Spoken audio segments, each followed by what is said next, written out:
Não é? Ou seja, se tudo o que acontece em nossa vida é pré-determinado, ou seja, queiramos ou não, ele já está determinado como o desfecho que independe da gente. E, nesse caso, o que vem a ser o livre-arbítrio? Pergunta Kardec. E os Espíritos disseram, a fatalidade existe unicamente pela escolha que o Espírito fez ao encarnar desta ou daquela prova para sofrer. Abrindo parênteses. Pessoal, a fatalidade, os Espíritos estão analisando do ponto de vista material, do ponto de vista de quem está encarnado. E a fatalidade existe unicamente pela escolha que o Espírito fez ao encarnar desta ou daquela prova para sofrer. Ou seja, quando nós vimos do mundo espiritual, nós escolhemos, ajudados, evidentemente, por espíritos superiores, por espíritos amigos, nós encarnamos e escolhemos o modo como nós devemos vivenciar aqui na Terra. Evidentemente, que isso não é rigorosamente cumprido dentro daquilo que foi estabelecido. Mas isso é uma pré-determinação, ou seja, é aquilo que nós escolhemos.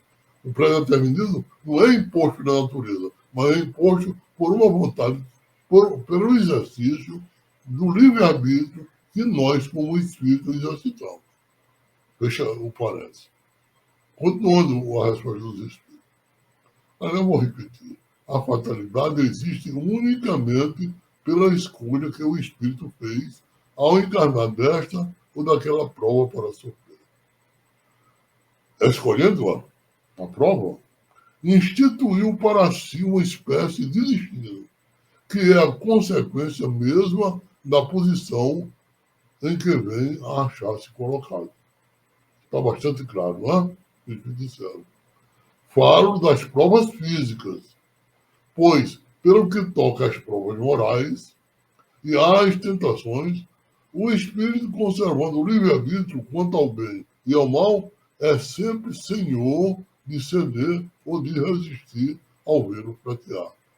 Está bastante claro. Uma coisa é eu escolher quando estava no mundo espiritual, e a outra coisa são aquelas provas que a gente, de ordem moral, que a gente conserva e pode exercitar o livre-arbítrio, mas que de alguma forma a gente pode resistir a determinadas influências negativas que alguns espíritos inferiores podem exercer sobre nós.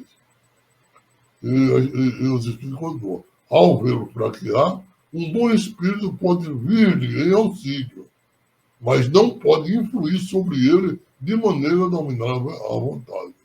Um espírito mau, isto é, inferior, mostrando-lhe e exagerando aos seus olhos um perigo físico, o poderá abalar e amedrontar.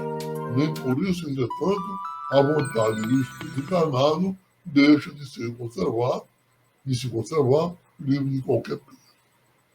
Então, nós estamos encarnados. Uma multidão de testemunhas nos envolve, segundo Paulo. Nós temos o nosso livre-arbítrio. Quando nós encarnamos, nós escolhemos a maneira como a gente ia vivenciar no mundo físico. Alguns hábitos que a gente vai passar foram escolhidos por nós lá atrás. Então, nós exercitamos o livre-arbítrio quando estava desencarnado. Mas quando nós encarnamos, a gente pode receber a influência positiva ou negativa de espíritos.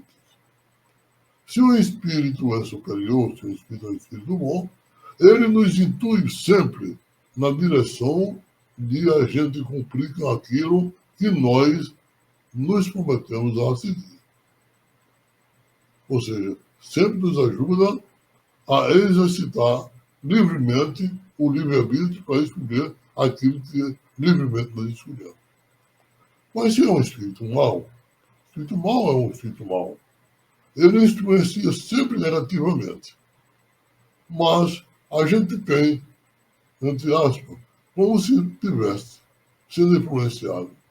Um espírito mau nos intui um pensamento negativo. E um espírito bom diz, olha, não é bom que você siga esse caminho. Então nós estamos sob o impacto de dois pensamentos. Mas, se nós somos pessoas que nós escolhemos aquilo que nós devemos passar, nós temos o livre-arbítrio de escolher qual a orientação que a gente deve seguir.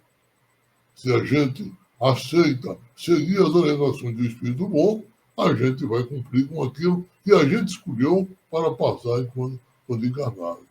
Mas, se nós escolhemos a orientação do Espírito Mal, nós estamos, evidentemente, interferindo naquilo que é fundamental para a nossa própria evolução.